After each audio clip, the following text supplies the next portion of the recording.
Whoops, wrong one.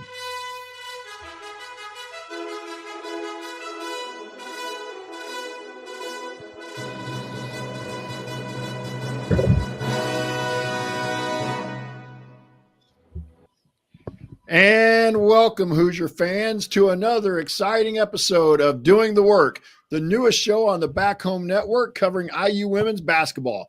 I'm your host, Jeff Marlowe, here with my co-host, Kathy Amos, and today we're going to discuss the number 6 and number 9, depending upon the poll. Today, the IU Hoosiers moved up to number 6 in the AP poll, and the coaches poll hadn't been released up this week. They were number 9 last week. Their victories over Bowling Green and Quinnipiac. But let's start this show the way we start every show, and that's with our banner moment. And this week's banner moment occurred today when on ESPN.com, Coach Terry Morin was named Coach of the Week by ESPN for the women's basketball, for the wins over Tennessee, Bowling Green, and Quinnipiac. Congratulations to Coach Morin.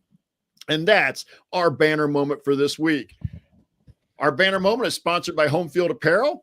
Home Field is constantly releasing new schools or updating their products for schools in their existing line. You are bound to find something for you or as a gift as we near our holiday season.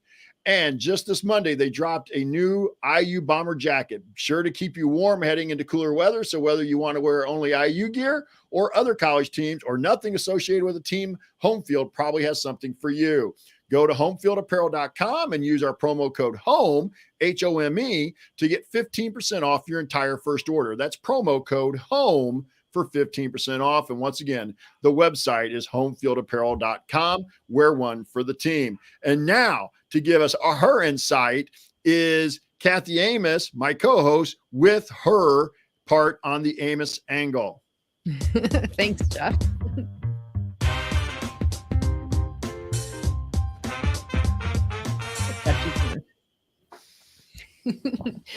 Thanks to Bob Thompson for that music just for our own podcast. It's fun. So yeah, thanks, Jeff. I mean, it's been an exciting couple few days since we've last talked. So the last time we got together, we had just came off our big win on the road from Tennessee, and then got a couple more resounding wins here that we're going to talk about tonight. As you mentioned, Coach Morin, and then Mackenzie Holmes also today was named Big Ten Player of the Week too for her parts in all of those wins too. So that was really exciting to see. So it's really nice to see all of the accolades that are continuing on. So we had quite a few in the preseason, which, don't mean a whole lot until you start backing it up. And I got to say, I think our women have done a heck of a job backing it all up. So to me, that's just super exciting to see the starts of the season and just how well the team is really playing together so early on as well with so many new pieces. So excited again to be here with you tonight and talking about 2 more wins on our resume. So I think, yeah, just for me, that's what I'm pretty pumped to see that. And boy, cracking that top 10, almost to the top 5 too. Interesting. There's 2 other Big Ten teams in that top 10. So we have now 3. And if you look at as well, one of our upcoming opponents with North Carolina, if those rankings hold true right now on December 1st, when we play them, we'll have a top 10 matchup with North Carolina because I think they came in at 8th or 9th, somewhere in there. Right. So yeah, I didn't look deep into it. I just saw that, for example, UConn made a decent move up the ranking a little bit, as did Ohio State, as did Indiana. So, but I didn't look deep into it. But I want to go back to a point you made, and I want to take it at this opportunity. Let's kind of dig in. I want your thought on this, because this was something we talked about all through the offseason and the preseason about how this team would mesh together with so many new parts, both the new recruits and the transfer portal kids coming in. And right now, it doesn't look like they've really missed a beat coming in from last year, have they, Kathy? No, I don't think so. I mean, for the most part, they look like they've been playing together for a long time. And I know other than Tennessee, which, who knows right now, while that one's going to really hold up. We'll see how that goes. But yeah, for those maybe who haven't seen, Tennessee has now dropped 3 games. They lost to Ohio State. They lost to us. Then they lost again over the weekend. And then actually just today, so 4 losses, Yeah. they lost to South Dakota State. So Tennessee most likely come next week, unless something really strange happens, probably going to drop completely out of the ranking. They'd already dropped to 23rd or 24th after their couple of losses this weekend. So we'll see how that goes. But regardless, it still at the time was a great win. Tennessee is probably just, struggling to find their rhythm. And that's contrary to where we are. Back to your point and your question, I think we're really finding our rhythm a lot sooner than I thought we might. I thought some of these early games, even with some of the teams we're expecting to beat handily, I thought maybe we might still struggle a little bit or see some slow starts or see some plays that just kind of make you scratch your head. And I haven't really seen any of that yet, to be honest with you. And I'll be honest. I mean, outside of Tennessee, we haven't played the top-notch competition and such. So we may still find a little bit of things that have to be worked on. But the thing I've been most pleased with is kind of on the defensive end. They look like they've played together for a while. And for Coach Morin's system and with how she emphasizes defense, that really takes a while. And for them to be picking it up, I think speaks well to not only the kids she's brought in, but also to a certain degree their basketball IQ, that they're able to pick up some things and also to pick up on the culture, that this is what they do and such. So I thought you brought up a great point there earlier, and that's why I wanted to kind of throw it to you and see what you thought about that. Anything else you want to throw in here with the Amos angle, Kathy? No, I don't think so. Other than I guess we'd be remiss in not talking just in general about Indiana sports over the weekend and just the resounding from, Friday through the whole weekend. And what a great sports weekend it was for all of our Hoosier sports. So that was really fun to see. And I misspoke. Tennessee lost to Gonzaga, not South Dakota State. I think I'm trying to remember. South Dakota State beat somebody today. Yeah, you just texted me that earlier, and I'm trying. I did, and I can't even remember. But anyway. Yeah, but anyway, so it was a couple nice mid-major wins there for those two programs. But I will say this. Louisville. Oh, it was Louisville. There you go. And those two teams now, Gonzaga and South Dakota State, I believe, they're all in that same tournament. Those two games were down in maybe the Bahamas, all right, for a tournament, one of those type of tournaments. So I think those two teams will probably end up playing tomorrow, but maybe that's one half of the bracket. I haven't looked that close at it. I just really, what you were talking about the IU sports. Let's recap for some of our fans who haven't. Yeah.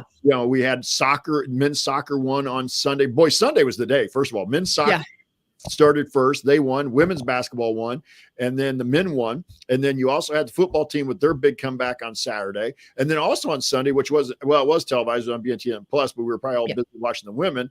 Was the volleyball team went on the road and won a top 5 match on the road against Ohio, or beat a top 5 team in Ohio State on the road. So it was an outstanding weekend to be and wrestling.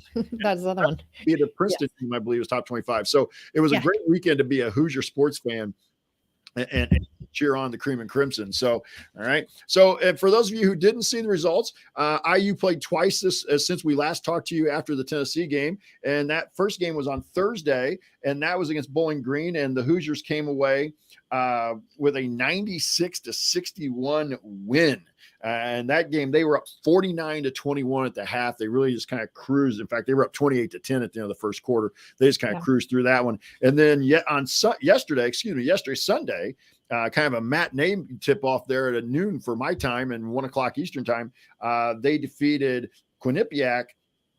I got to make sure I say it right. I always get confused. So Quinnipiac, 92-55. What impressed me about that win over Quinnipiac was this is a team we struggled with a little bit last year out in Connecticut. So to beat them by 35-40 at home, I thought spoke well for that. So Kathy, I'll throw it to you first. What was your as expected for the Bowling Green? Let's start with Bowling Green first.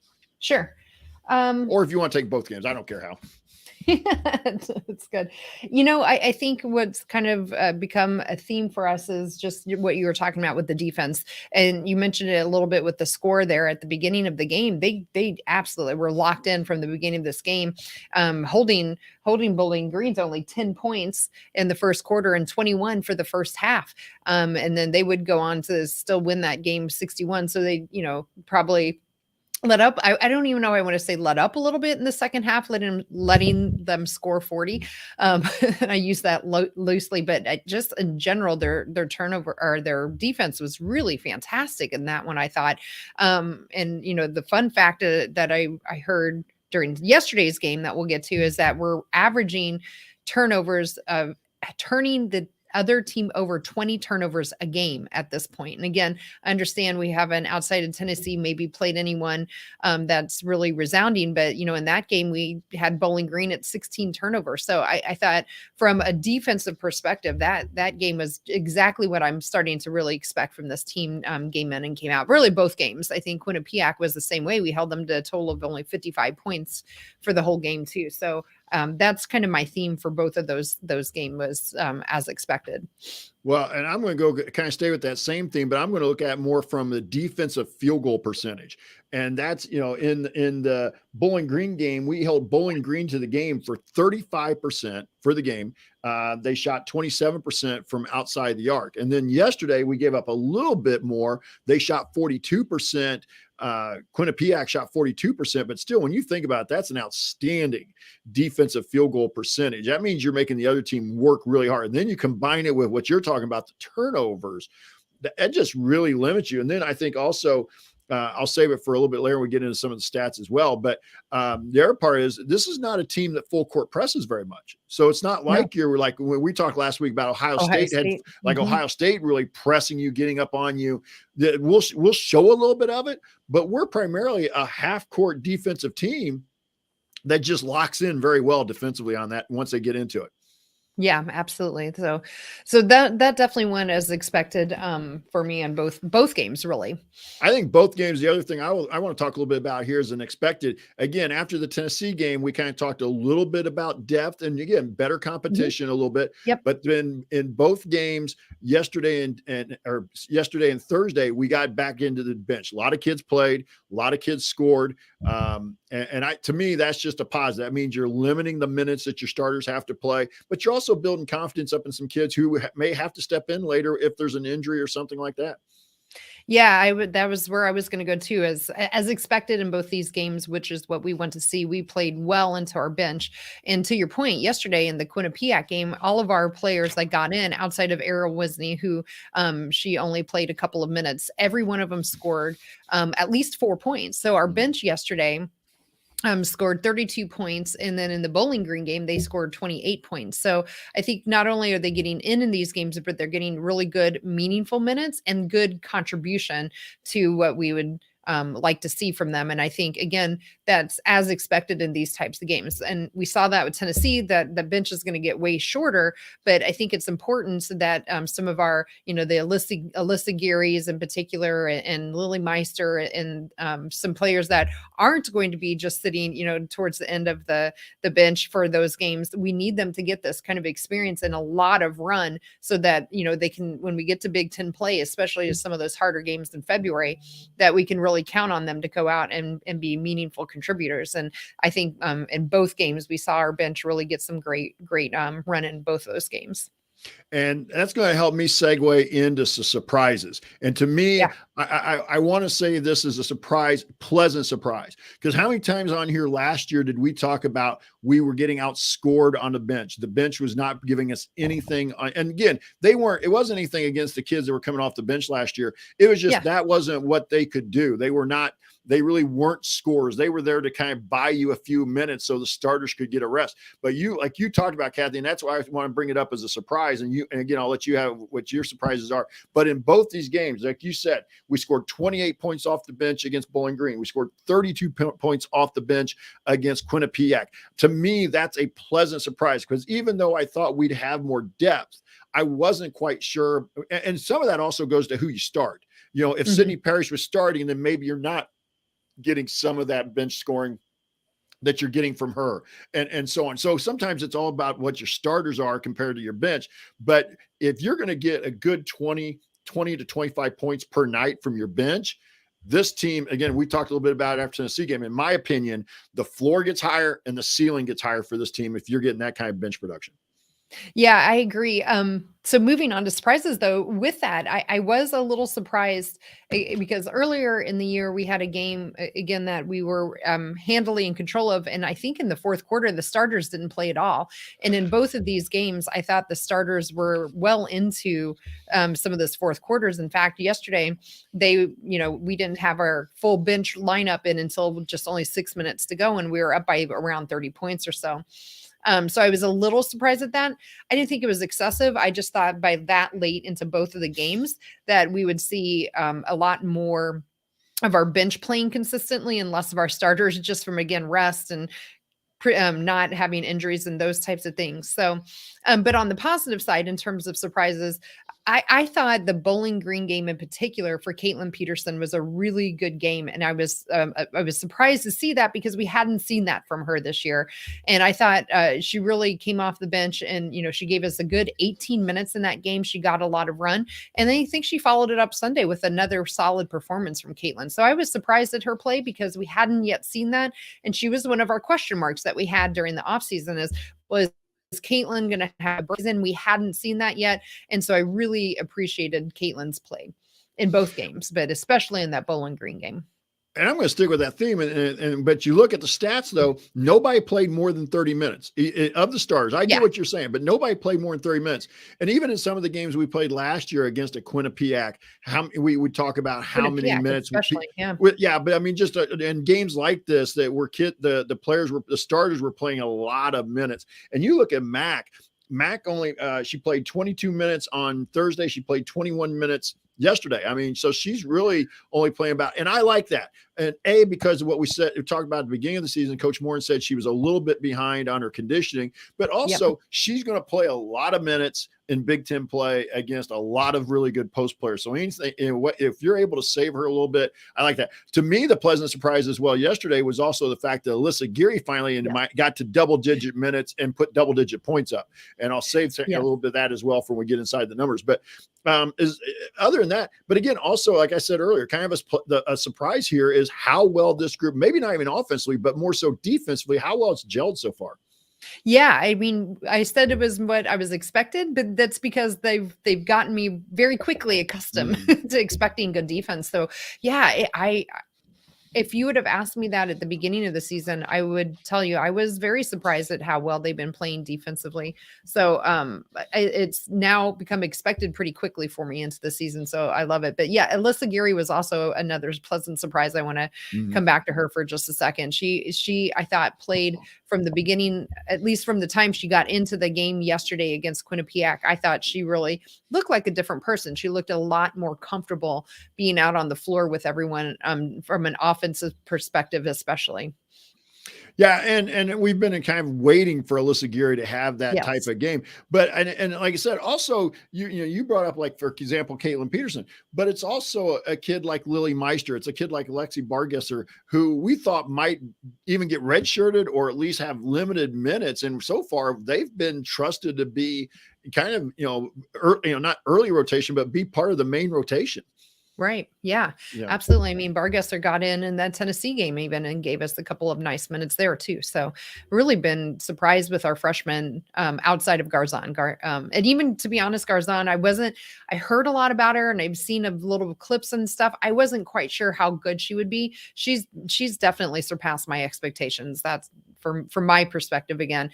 But I'm also a type of person where I kind of temper my expectations until I get to see them play a lot. So that for me is probably why she's exceeding them, because I try to keep my expectations kind of low and tempered and grounded until I see it. And now each time I think my expectations for her in particular are just going up each game. So I've been really surprised with her. Is that allowed as an IU fan? And if anything, they were allowed to temper expectations. Aren't we supposed to just I know. I don't care whether it's football or men's or women's basketball, or even to a certain degree, soccer, baseball. Aren't we supposed to just expect to be Final Four or, playoff type teams? I think so. I don't know why. I think I'm some anomaly for some reason. And usually I'm actually quite usually a fairly positive person, I think. So I don't know why that's my case. I don't know. So I don't have anything else under surprises. What do you have anything? Nope. That probably takes care of it. All right, so let's move inside the numbers and let's start with the Bowling Green game, and I'll let you go first. A team stat or two that you want to focus on. Yeah, I'll start with the negative because I don't think there were a ton of negatives in either game, to be honest. But on the negative side for the team, I thought their turnovers were really, this was an anomaly so far this year. They've been actually pretty good with the ball. I thought they came out from an offensive standpoint in the Bowling Green game and didn't look quite as focused. And I'm trying to find my notes if I remember. They ended up with 18 turnovers, but I thought a lot of them came in that first quarter. But maybe not. So anyway, they had 13 turnovers in that first quarter alone. So most of them came. Yeah, I still have the stats tracker up where you can break it down by quarter. I didn't keep a track of it either. I just remembered it.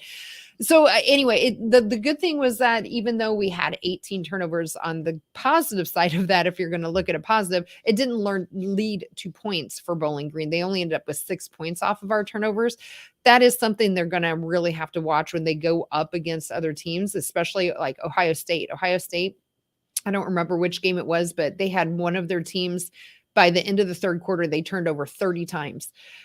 So we're really going to have to make sure we don't slip into that and maybe it was, again, coming off of that Tennessee win. They just looked a little bit not quite there offensively. Defensively, obviously, like I said, keeping them to 10 points in the first quarter, I thought was great.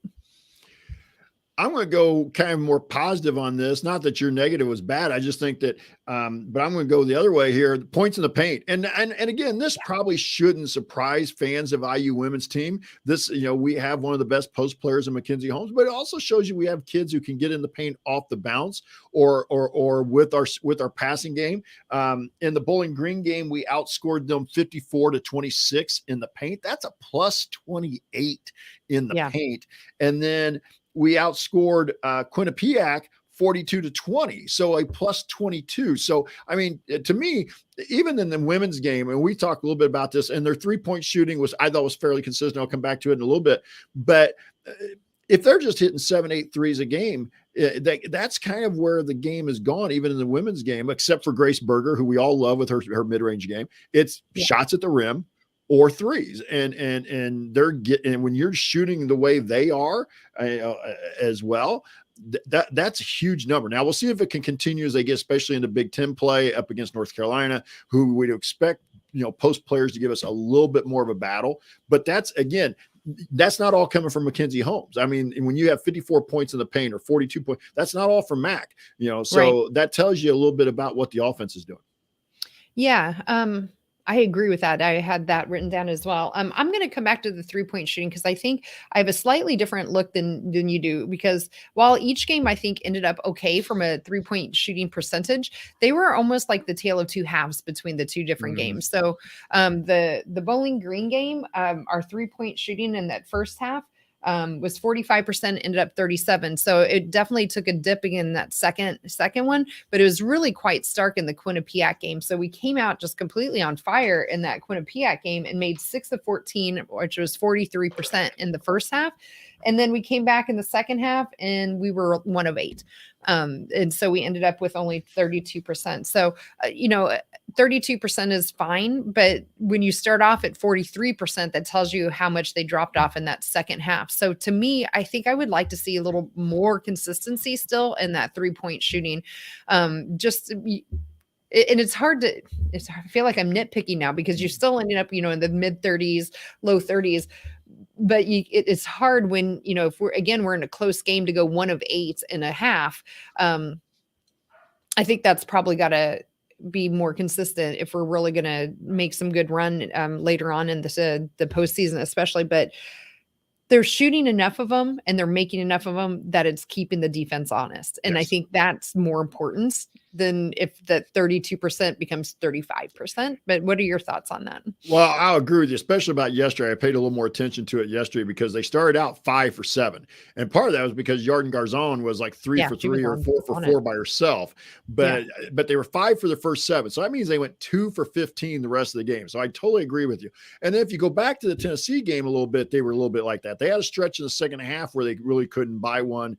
And so they are a little bit streaky.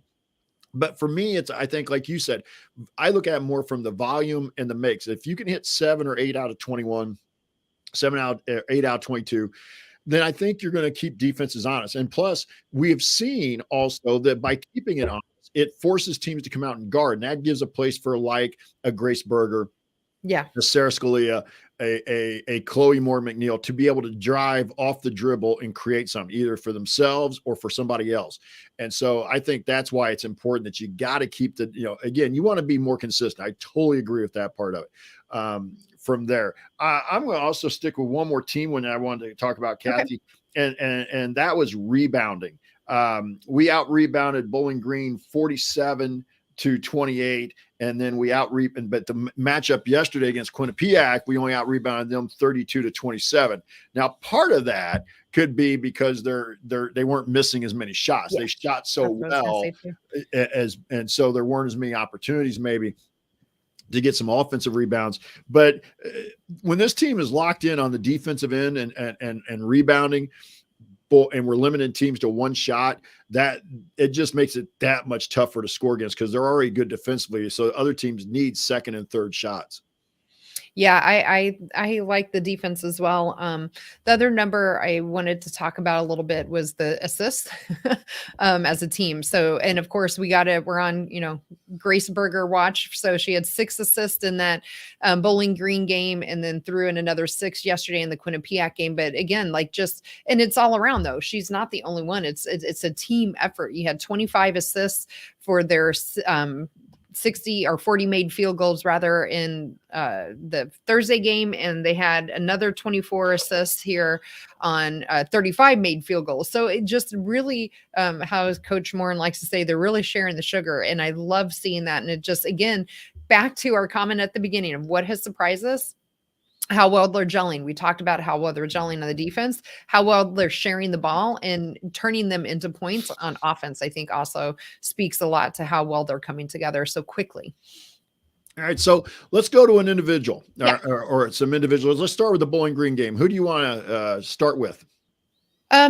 Well, I think for me, I probably will start with Sydney Parrish coming in off of the bench there. She had 19 minutes that she came in and she ended up with her first double-double as a Hoosier. So 11 points and 10 rebounds. She was 5 of 9 from the field goal range and just really great. Again, she's one of those players that anytime there's a loose ball, she's flying in from wherever she's at and really going after it. And I love seeing that. Now, sometimes that leads to some fouls. So we saw that, I think, a little bit yesterday. I think she ended up with a number of fouls yesterday. But in that Bowling Green game in particular, that double-double was just really strong effort from her. And I really enjoyed Sydney's play on Thursday. I'm going to go with one of our other wings there, and that's Sarah Scalia. Sarah Scalia in the game against Bowling Green in 26 minutes, 17 points, 4 rebounds. She was 5 for 5 at the free throw line, 2 and 5 for 8 from the field, 2 of 5 from the 3-point line. But she also had 3 assists and 2 steals. And we all know what Sarah's really capable of. We saw her at Minnesota. We saw her what she did against us last year, and we even talked about it on this show. But I think that's kind of what you've been waiting for. And not that Sarah had played any bad games, but you were just kind of waiting for that game where she found her rhythm. And I thought in that Bowling Green game that she really found the rhythm and played well. So those stats really stood out to me for her. Yeah, I enjoyed Sarah as well on Thursday. I'm going to go to somebody I mentioned earlier around my surprises, and that was Caitlin Peterson. I thought her 18 minutes off the bench in particular in that Bowling Green game were really fun to see. She ended up going 3 of 4 for field goals with 6 points. And if I remember, I thought she had like 4 or 5 steals in that game as well. Yeah, she ended up with 4 steals in that game too. So she's looking like she's really starting to lock in pretty strongly on defense. And so if she can continue that, I think we're going to start seeing more minutes out of Caitlin Peterson too. Yeah, and I'm going to kind of go to Grace Berger here a little bit, and mainly great. And right now, I think this is I don't want to say anybody said anything per se, but I can just kind of get the feel of what I see online a little bit, and I think people are like, why isn't Grace scoring like 25 a game? Well, first of all, she doesn't have to do that for this team anymore.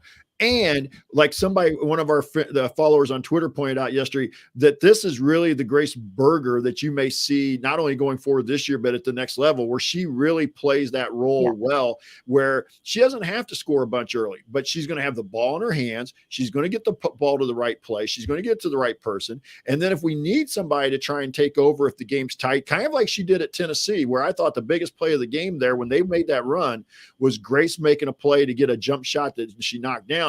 That's what I think you're going to see. But you notice, but again, Grace Berger, and by the way, she moved into the number 11 spot all time in scoring yesterday. But she had 14 points, 4 rebounds, 6 assists against Bowling Green, along with a steal. Excuse me. And I know plus minus is a flawed stat. I know a lot of people can make the debate that you should never really look at, it shouldn't be even kept. But I do like plus minus. And you look at Grace Berger, even though she didn't score the most, and now she did play the most minutes. She played 30 minutes that game, but she was a plus 33. That means we were 33 points better than the other team while she was on the floor. Yeah, I absolutely loved Grace's game, especially on Thursday. I mean, when do you not love her game? It's hard to ever say you don't, really, to be honest. But I thought she just had a really complete game on Thursday of all of our players. And to your point, and it wasn't just because of points, pardon the pun. Sorry, that was really poorly said. But yeah, I mean, just all of it, the rebounding, her defense, her assists, 6 assists, again, leading the team. You didn't happen to look up where she's at on the all-time assist list, did you? No, I may try and do that this week. Yeah, I'd like to see where she's at too. So, and a block and only 3 turnovers. And again, she moved into that point guard spot for us this year and really handling the ball a lot more. I thought 3 turnovers really was fine. I didn't felt like any of them was too completely egregious there. So I loved Grace's game on Thursday. You got anybody else you want to talk about from the Bowling Green game? No, other than I think just again to mention Mackenzie Holmes. I mean, she was player of the week, so I don't want to be remiss in missing out on her. I don't want us to fall into we're just taking Mackenzie for granted. So just to mention her stat line real quick, she had 16 points and 8 rebounds. So just missing out on that double, but she only played 21 minutes. So to your point, she was super efficient. And I think she's in the top 10, if not even higher, in leading the country in field goal percentage. And we'll probably talk more about that when we get to the Quinnipiac game, but she was 8 of 14, which is really great. So I thought Mackenzie had a nice, again, well-rounded game and doing exactly what we would expect her to do in only 21 minutes. Well, and I'm going to piggyback right off that into the Quinnipiac game with Mackenzie Holmes, 22 points on 8 of 9 shooting, 6 of 7 at the line. She had 7 rebounds. And, I thought played very well in inside of that. And just, again, use the word, that I want to come up with here, and that's efficient. And when you're 8 of 9 and 6 of 7, 22 points, you did a nice job. And she also drew 6 fouls. So she was being very active in the post. And so I'll start with Mackenzie Holmes as my individual inside the numbers here for the Quinnipiac game. Yeah, I'm going to jump down to another individual. We already talked a little bit about in this game, and I felt like it was a real good part. I wouldn't say coming out but it was a solid effort, I thought, from Melissa Geary. I really enjoyed watching her. Mm-hmm. And in 13 minutes, she ended up with 11 points. So first time for her getting into that double figure range. She also contributed a couple of rebounds and assists, and overall, again, in a block. And overall, I just thought she looked so much more comfortable within the flow of the game than we've seen her in previous games. So while the numbers may not look out and be Mackenzie Holmes, we're not expecting her to be. But 11 points from her, I would take that any game that we can get her to contribute those kind of 13 minutes. So I really enjoyed Sydney. And then I'm going to go to the freshman, Yarden Garzon. And Garzon was a 19 minutes, scored 14 points, 5 of 9 shooting, 4 of 5 from beyond the arc. So if you take away Yarden, and the rest of the team was 3 for 17, but she came out, really was on fire in the first quarter and a half from beyond the arc. And I guess really should say the first quarter period, because she had all 3 of her she had 3 of her 4 threes in the first quarter. And so she also had 2 assists and a steal and a block. So I thought Yarden, again, don't want to say coming out because we've seen her have a couple of decent games already, But now we're just trying to get, I think with Yarden, I think the idea is, can we bottle that a little bit and get some more consistency out of it as we go forward? Because obviously she has a skill set that really makes this team a whole lot better because of her ability to handle the ball, but also has enough size to be able to shoot from outside or go inside. And then also what she can do defensively by switching basically 1 through 3 and sometimes maybe 1 through 4. Yeah, I agree. I thought Yarden's that first half was really good, and then she went quiet. Now she didn't play a whole lot in the second half, so I understand that. But she did. To your point, it would just be nice to see a little more consistency from her. I just didn't feel even coming out at halftime she was quite as aggressive, looking for her shot and taking things that were coming to her.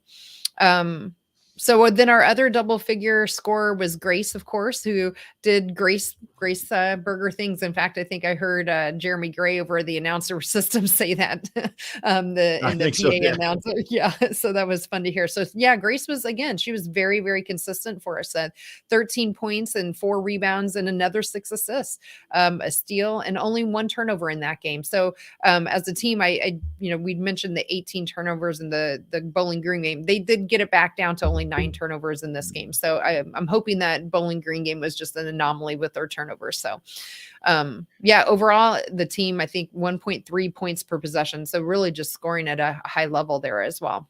And I can say as a coach, if you got a kid with a 6-to-1 assist to turnover ratio, you'll take that any day. Yes. Any day. So, again, I think I mentioned, I kind of hit everybody I wanted to hit on in the Quinnipiac game. Do you have anybody else you want to talk about? Just to mention Sarah about how well she played in the Bowling Green. I thought this game she was a little more quiet in this game. It didn't quite seem to be coming to her in terms of her range and her shot. She was 0 for 3 for 3-point, and I'm not sure we've seen that from her yet this year. If we did, it hasn't been much. So again, just back to our conversation again about 3-point shooting, just trying to be a little more consistent. The same with Yarden, and I think the more they play together and the more they keep growing as a team, I think we'll see more of that. But yeah, it was a little down game for Sarah. The one person we haven't mentioned in either game is Chloe Moore McNeil. And I'm just kind of curious what your thoughts are on Chloe overall thus far into the season, maybe with these 2 games in particular, or just in general, what you've seen. What are you surprised? Are you not surprised? Or thoughts on Chloe? I will say this. I was not one who thought Chloe would be a starter throughout the offseason, the preseason. So I was obviously wrong on that. And she's played well. She's played her role. Yes. I mean, I don't have the overall team stats in front of me. I probably should print them out after every game, but she only took 4 shots in the Quinnipiac game. She only took 4 shots. Excuse me. Yeah. 4 shots in the Bowling Green game. So she's not hunting shots. She's not out there just jacking up shots so she can get up shots. But then you also look at, she had 4 assists yesterday and she had a steal. So she's doing things that are helping the team win. And I think right now that Chloe is just doing whatever it takes. And I think that goes to so many of them. But like you said, when you're a starter, there's a lot of times you feel an inner pressure or sometimes, I don't want to say about Chloe per se, but sometimes starters at places will be like, their ego means they got to get shots up. They got to score. She's not worrying about scoring right now. And by next year, we may have a different conversation if she's not scoring. But this year, she just needs to play a role. If the shot's there, she's taking it. If she's hitting it, she's hitting it. If she's not worrying about it. She's not looking like I got to go get a shot to get some points. So, but whereas in the, go back to the Tennessee game, she played well. If I want to remember, she was right around double figures or in double figures in the Tennessee game. So I think Chloe is playing a really solid brand of basketball. Let's put it that way. She's doing the work. Same for me. The thing with Chloe's play is I think it's a quiet piece of the puzzle that we need to have. And it's not scoring. And that's where I think a lot of people potentially could get into that trap and look at her stat line. The Bowling Green game, she only took 4 shots, but she made all 4 of them. One was a 3-pointer. She's doing what we need her to do. And the main thing I love seeing out of Chloe is her defense. And again, you may not see it show up necessarily on the stat line with the steals, but if you watch her play defense, her hand is getting in the way of somebody driving or in somebody else's face. It may not lead to a stat line, but it's doing the things we need her to do, to your point. And sometimes, like in the Tennessee game, she stepped up and scored some more than maybe you will some other times. But most of the time, it's just her consistent stealing or her consistent pressure pressure on defense that I've really been enjoying. So yeah, I've been pretty happy with Chloe's play. I just wanted to make sure we mentioned her because again, her stat lines aren't going to jump off the page most of the time, but she's doing precisely what we need her to do. I really like her. Yeah. So, and as we get ready to move on into game ball, let's feature a little bit of Bob Thompson.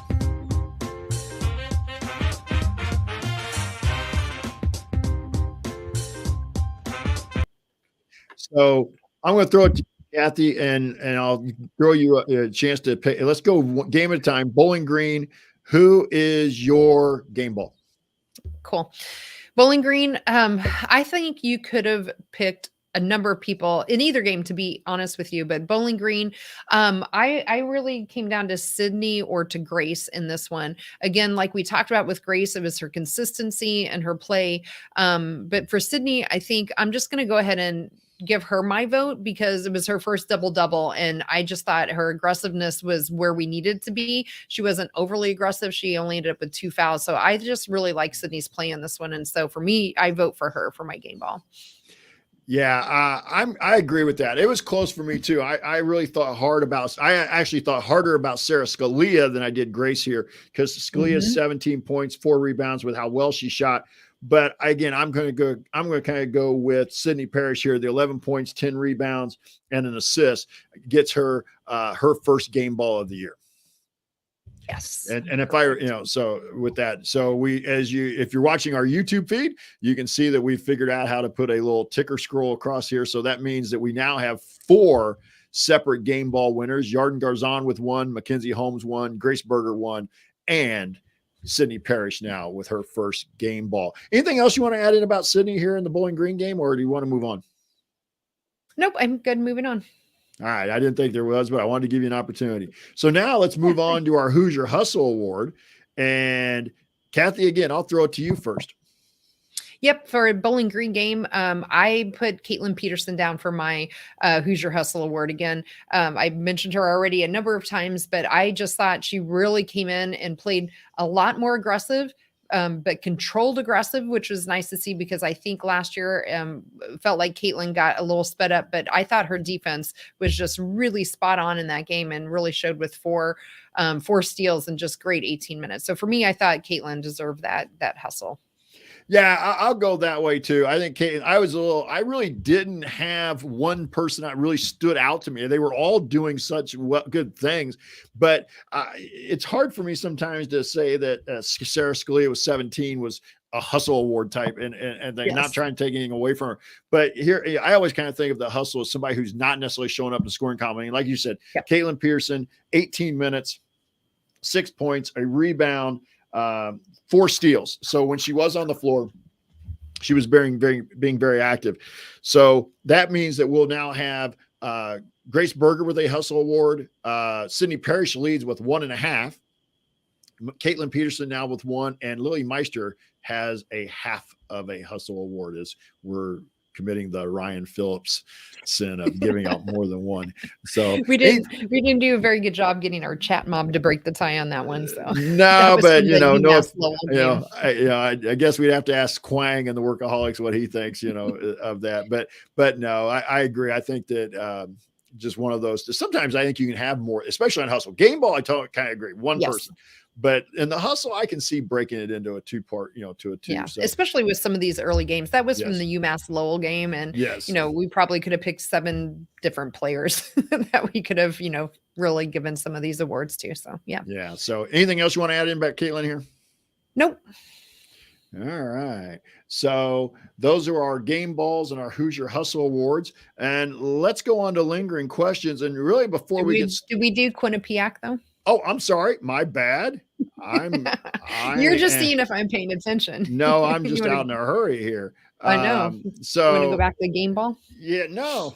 Yeah, we got to go back to game ball, don't we? I totally am off my game here. Jeez, Kathy. Thanks. I see what you did there. Yeah, I kind of got in a hurry. I was thinking, I'm so used to it back when we did 1 game at a time. All right. So anyway, so let's go to Quinnipiac. Who gets your game ball? Okay, Quinnipiac, I'm totally going with Mackenzie on this one.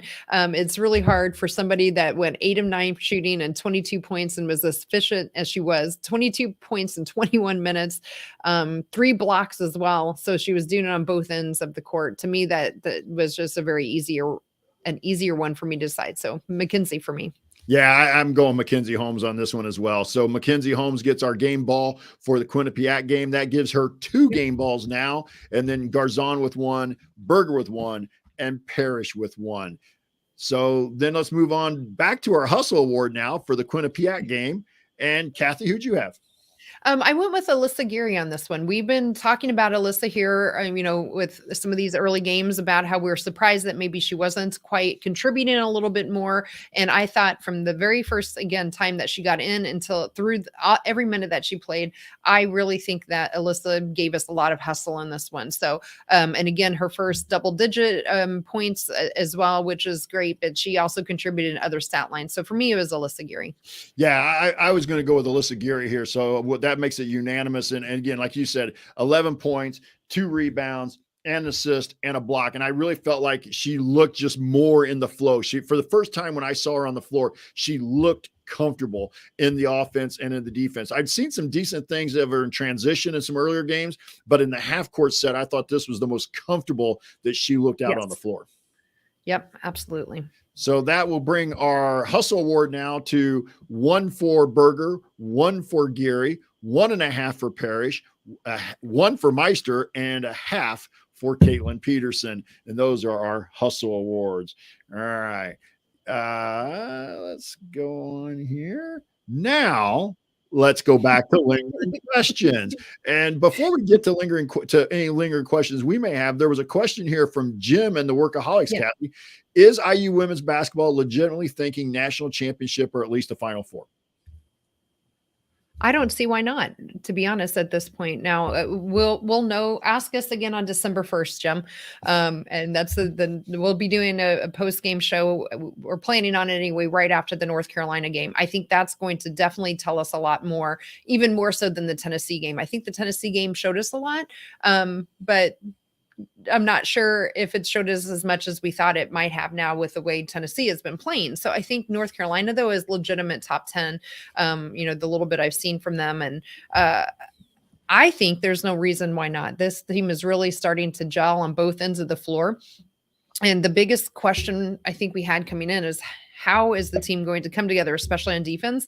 And right now, to me, I think they're showing they're coming together very well on defense. And that is, to me, a huge surprise and a positive. And so I think that's an actual very much legitimate question and goal for this team to have it. At least a Final Four is not at this point, in my mind, out of the realm.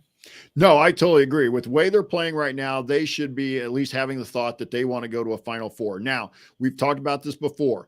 Who you match up with in the tournament, who's in your bracket, who's in your half of the draw, those type of things come out to be huge because it really gets even just like in the men's tournament, but the women's tournament is about matchups. I thought last year they could have got back to the Elite Eight, just they having to play UConn in the Sweet 16. They could have very easily in a different scenario played UConn in the Elite Eight, and we all would have been like, oh, okay, that's they got to where we wanted, and had a chance. It just is the way it played out. But I think we'll know more, not only on December 1st, Kathy. I think that question really will know more. And I'm not trying to sound like, well, duh, but I think when you get to the end of February, at the end of the Big Ten season, I think we'll have a much better idea of how deep of a tournament run they will make. And the reason I say that is, as we talked in the offseason, we previewed the schedule. The back part, those last 6-7 games of the Big Ten schedule is so backloaded with quality opponents. If they can get through that with winning the Big Ten or being second in the Big Ten, whatever it may be, but if they're able to get through that run and not be having injuries, not having any of those things come into play, but if you get to the end of that run and you're sitting there going, this is still a top 5, top 10 team in the country, then by all means, they should be thinking Final Four. But again, you got to take care of business. That's why these games right now are so important. You don't want to have a hiccup. You don't, we talked a little bit last week, Iowa, and we may look back and be like, oh, losing at, Creighton may not be a big deal. Losing to Drake or going to overtime with Drake, whatever it was, may not be a big deal at the end of the year. But right now, it looks kind of like a hiccup. Louisville losing to South Dakota State is going to shock a lot of people. But Jeff Walls will be the first to tell you South Dakota State's got a pretty good program. They're not well known by everybody, but that's a pretty solid program year in and year out. Gonzaga has turned out to be a pretty solid mid-major team. Now, they're not what their men are in terms of national reputation, but they've been pretty consistently in the NCAA tournament over the last several years. So them beating Tennessee. Now, again, where it hurts us is because at the end of the year, that net rating for that may not look so good going on the road, but I would imagine Tennessee will stay in the top. If it's like the men, as long as they stay in the top 75, that's going to be a quad one road win. All right. Yeah. So that's all you want to do. You want them to keep Tennessee's got to stay inside the top 75. And unfortunately that's the way they do it. I wish it was based on when you played, because you can't control what happens to the team after you play them, but that's just the way it works. Yep. But I really think with what I've seen, and I'll be first to say, when I went through the schedule and I was going wins, loss, they're a game ahead of where I had them. I had them losing. I thought would be a very tough, tight game down in Knoxville. So they're already a game ahead. So I, by all means, I think they can go, and I'm not saying they'll come out and talk about it openly. They're not going to make any hype videos about the Final Four or anything like that. There's no Super Bowl shuffle moments coming for them, but there's a quiet confidence with this group, especially with the kids who've been around for a while. Talking with Grace Berger last year quite a bit and stuff, that you can just tell that they believe in themselves and they believe in what Coach Moore is doing with the program. Yeah, I agree. So they have the pieces. Yeah. And so with that, so Kathy, any lingering questions you have? Nothing really that. The biggest one I think I still would like to see the biggest question for me is going to be our rotation and our true bench depth, because it's just so hard to tell in these last two games how deep our bench truly goes. And again, not trying to take anything from Bowling Green or Quinnipiac, but Alyssa Geary coming in and putting 11 points up is fine against Quinnipiac, but what is she going to do when we go against North Carolina or when we get into Big Ten play? So to me, the biggest question still is how deep is our bench? I was a little concerned after the Tennessee game when, we really only played about 7 people. We played a few more, but they only played 3 or 4 minutes going off time ahead. So the depth is still a concern for me. In terms of a question, maybe I shouldn't say it's a concern, it's still a question. And just can we be a little more consistent in making 3-pointers? Not a huge question for me. I'm not really too worked up about it. So those are my 2 things that are on top of my brain. And for me, it's not even so much a lingering question, but I'm going to be interested to see what a defensive mindset team brings. And I'm not saying that's going to be Carolina per se, but again, competition hasn't been the greatest. All right. Outside Tennessee. But this team's putting up, compared to what we're used to a Terry Moore team, this team's putting up almost Iowa type numbers, and they're putting up points. Now, can they do that against Carolina? Can they do that against Ohio State and the other teams of the Big Ten that we expect to be near the top of the Big Ten? If they can continue, and so maybe they don't score 90 like they do against Bowling Green or Quinnipiac, but if they get into this, and for a team last year that struggled at times to get out of the 50s, if they can get into the 70s kind of easily, consistently, man, and with their defensive mindset, then, but to me, that's kind of the lingering question I have is, can this team score at the rate they're going against the better defensive teams? Right. Yep. Agree with that. So anything else on lingering questions, Kathy? Nope. So let's go to what's next, and I'll kind of leave this to you. I'll kind of maybe give you, if you had a chance to look at, but we play again on Friday in Las Vegas in the Las Vegas Invitational against Auburn. So what can you tell us about Auburn? Yeah, I haven't had a whole lot of time to look into it. So if the only way I think, if for those of you interested in trying to watch it, I think is Flow Hoops. I do not have a subscription to it, and it seems it's kind of pricey. I think it's like $20 or something just to get a prescription. Nope. For 1 month. Subscription. Yeah. But they will be on the radio. So if you don't have anything going on Friday night at 8:45 Eastern, you can still stream that through the 105 feed through the Bloomington radio station. But we haven't played Auburn except for twice, and we are 0-2, but the last game was way back in 2018 in Bloomington where we had a 65-53 loss. But I don't really know anything about what Auburn has done this year. Jeff, have you looked at whatever they've done? I haven't seen their name mentioned. No, I think I looked it up. I want to say they're 3-2, 3-1, something like that, but they haven't really played anybody yet either. Okay. And what at one time was a pretty solid SEC Yeah. program has kind of fallen into the middle of the pack. Excuse me, SEC team. Yep. They have not been up there with Tennessee and Kentucky, LSU over these last several years. So we'll see what they bring. But like you, I'm not going to be able to watch it. I will say this, and we had this kind of question in our Ask Us Anything episode. I will say that I've had the opportunity a couple of times. I've been out driving. I've had my phone and turned it over, and just if you click the little listen icon on the schedule page, it comes up pretty well. And I've been able to I've listened more of the men than I have of Austin, but I'm sure it works the same way. So if that's the easiest way for me, to me, that's the easiest way to get it. It just put it, especially and I wonder if that's because it knows that I've bought tickets before, and such, but I've had better success with that than I have like Tune In, but I know you've had more success with like Tune In and things like that. So yeah, Tuned In, you can do the IU app itself. You can download, you can go right to 105.1's website. Just Google like 105 Bloomington and that'll come up. And then you can go to iuhoosiers.com and go to the schedule. And yes, there's a little button next to, you can either look at schedule and then go to the game, and next to it, we'll have a button that says listen. That will also get you the feed. So if you want to listen to any of the games, should be able to find them in a very myriad of ways. And then the next day they'll play Memphis in Las Vegas at 8:45 Eastern. IU leads that series all time 2-1. The last game was all the way back in 2010 in Bloomington, and Indiana lost 80-71. The last IU win was November of 2009 in Memphis with a 78-74 win. So it's not a team we've played for a while. A couple teams here, which I like. I like the fact that Coach Moore found us. I will say this about I did not look at Memphis a lot here, so I have no idea what the record is. But this is, I would imagine, going to be kind of like it was down was it the Bahamas last year or 2 years ago? Yeah.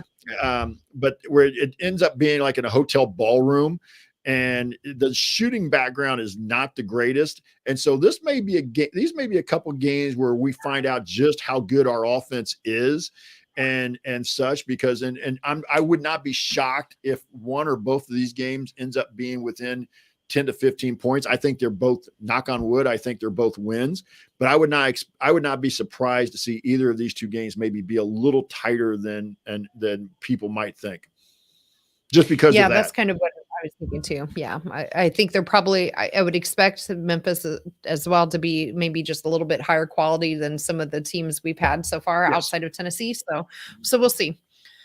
And being in a, neutral environment in some weird ballroom, I'm sure is going to help. So, yeah, I just don't, but we'll talk about these two teams. We will be back. Speaking of some programming notes, our next show will be a week from tomorrow. That will be November 29th.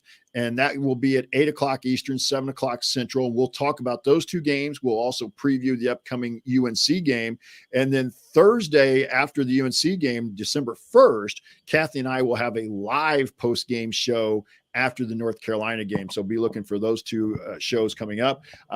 We've been keeping you updated. I hate to take the credit for it, but Kathy, because Kathy and I run the Twitter account together, but we've been keeping you updated about Hoosier alums they've been playing around the world, mainly in Europe. In fact, specifically in Europe.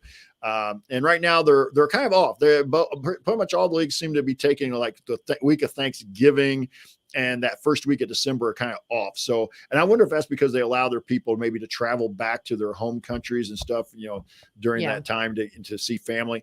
But I just know that there's going to be about 10 days here before anybody plays again. So won't be probably too many updates. One thing I'm thinking about doing is maybe updating where they are, at least on their season stats and how their teams are doing in their respective leagues. With that, you can follow us, speaking of which, on Twitter at DTW IUWBB. That's at DTW IUWBB, or simply go to Twitter and type in doing the work, leave a space, doing space the space work, and you'll find us on our Twitter feed. Kathy and I have been trying to work that. I was running the Twitter feed yesterday, but Kathy has done it as well. So we usually try to keep the Twitter feed active during the games as well. We'll not be able to do it for these two games in Las Vegas unless Kathy, I'm not sure I'll be able to listen to. We've got some family plans coming up here for the weekend. So, but we probably won't be updating, but especially once we get to the North Carolina games, one of us will be updating the Twitter feed if you want to follow, if you can't listen or watch. AC Radio will have their post-game show tomorrow night after the Little Rock game, but there will be Wednesday. Sorry, you're right. Wednesday, they will have their post-game show after the Little Rock game, but there will be no show on Thursday due to Thanksgiving. No AC Radio on Thursday. Also, be sure to catch and subscribe to the next episode of Crimson Cast, part of the Back Home Network. That is part of our family as well. And so those are our programming notes. And before we move on to last call, all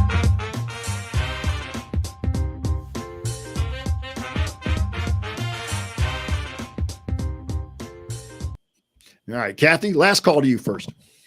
Yeah, just another really solid couple of games from our women again at home, and they're doing not just what we expected, but maybe even a little more than. And to touch your point, they're just scoring so many points. I wasn't quite sure that I was expecting that with a brand new team this early on into the season, but overall, I'm just very, very pleased with how our women are playing, and in general, just to say, I think I'm just enjoying the women's basketball season this year as well. Yesterday, we had Stanford and South Carolina going at it and going into overtime and number 1 versus 2, and we had some upsets early on. For those of you who might have missed it, Iowa was taken to overtime by Drake, and then got beat by Kansas State down in Kansas State. And so we've had some surprises as well. And so it's just been an exciting basketball season for women's basketball all around. And so I'm just really enjoying being able to watch so much of it. I really appreciate that, it seems like a lot more being televised. Again, that Stanford, South Carolina game was on ABC yesterday afternoon. So,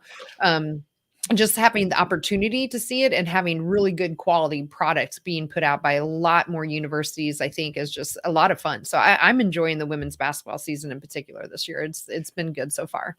Yeah, and I think I said Creighton earlier, but thanks, Kathy, for the correction. Iowa lost at Kansas State, not Creighton. But I agree, it's just fun, and obviously it's more fun when your favorite team, our favorite team, is playing so well.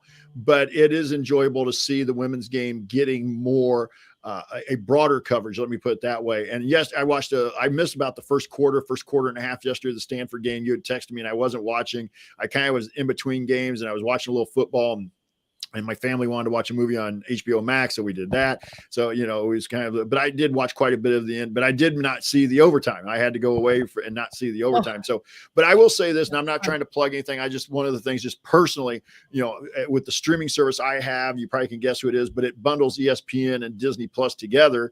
And so I have access to a lot of games on ESPN Plus. I'm not trying to tout that service or anything, so don't take this as an advertisement for that service, but it's amazing how many games you can find on there on ESPN Plus. And so, but unfortunately, this is not one of them this weekend. And obviously, because of where we are in the Big Ten, we still sometimes have quite a few women's games on BTN Plus. Now, I don't subscribe for anything other than the IU package, but I do know you can get all the games. If you really wanted to watch that much women's college basketball, you could get everybody and watch all those games. But it is, like you said, you're starting to see Fox, you're starting to see FS1 and as well carrying women's basketball. So I think it's an exciting time for fans and also players to be a part of women's basketball.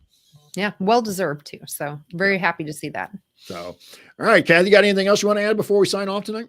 Nope. I think I'm, believe it or not, yapped out. I'm kind of getting there too. So, but we hope you guys enjoyed the show. If you want to watch our show live, you can go to YouTube and watch us on our YouTube feed. That's assemblycall.com/YouTube, or excuse me, youtube.com/assemblycall. Thank you. If I can read my own page. And also if you would like to see our content in the community, you can join the Assembly Call community by going to join.assemblycall.com and join the community there, and you can get access to the content we have there, as well as some of the men's basketball, and to our friend Ari, who is showing up in the Workaholic chat. Ari does an outstanding job of covering the other sports for Indiana that show up in the community. So take an opportunity to check that out if you want to see that. We'd like to thank Bob Thompson for his music that he has provided for us that you've been hearing here tonight. We'd like to thank John Ringer of Rig Design for designing our logos. As you see, we've been putting up, we have a couple of them, 3 or 4 of them that John did for us that we've been using and switching in and out from there. So we'd like to thank that. And again, we'd like to thank all of you for being here tonight, and or however you listen to us on the podcast side. We thank you for all of that, and keep spreading the word. Kathy and I have been talking to people that have talked about how much they've enjoyed the podcast. So spread the word and help other people find out about it. And until then, keep your elbows in, your eyes on the rim, and go Hoosiers. Good night, everybody. Good night. Woo. All right. So, and then Quang tells me ESPN Plus stinks. Yeah, they kind of all do. Yeah, they kind of all do. So, but yeah, that was where I was watching the men's soccer yesterday. They were on ESPN Plus. Okay. So they were there, and with that, but I'm surprised. Ari and you and I had this in a text discussion. I'm surprised it took the NCAA this long to figure out that they could sell the rights to those kind of Olympic sports to one entity. Right. Make a lot more, Yeah. more likely. Right. So with that, yeah. So good show tonight. Yeah, that was fun. I wasn't sure how we would do with two blowouts like that, but yeah, sometimes those somehow can be we hard. magically always find something to talk about. It's good. Oh, anyway, I will let you go. Yes. So I will see you again next Tuesday. Enjoy your Thanksgiving. You and Sean You have too. an awesome Thanksgiving. Yes, and happy Thanksgiving out to everyone out in our listeners. So appreciate it. Happy Thanksgiving to all of our listeners. We'll talk to you guys again next week, and we look forward to seeing you again. Follow our Twitter feed, and we'll keep updating things there as well. And just really fun to watch the IU women play right now. They are a fun team to watch on both ends of the floor. That's for sure. 100% agree. All right, we'll talk to everybody next week. All right, good night.